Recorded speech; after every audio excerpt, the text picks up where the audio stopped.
أعوذ بالله من الشيطان الرجيم.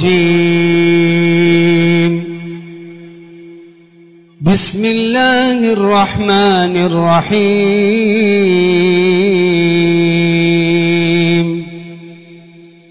إن المتقين في مقام أمين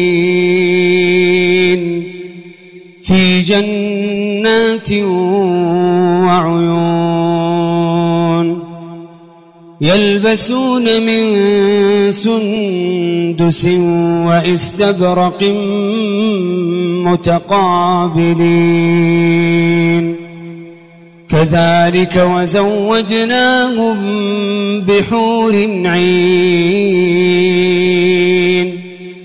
يدعون فيها بكل فاكهة آمنين لا يذوقون فيها الموت إلا الموتة الأولى ووقاهم عذاب الجحيم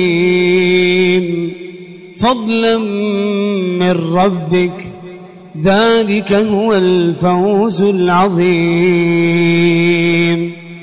فإنما يسرناه بلسانك لعلهم يتذكرون فارتقب إنهم مرتقبون.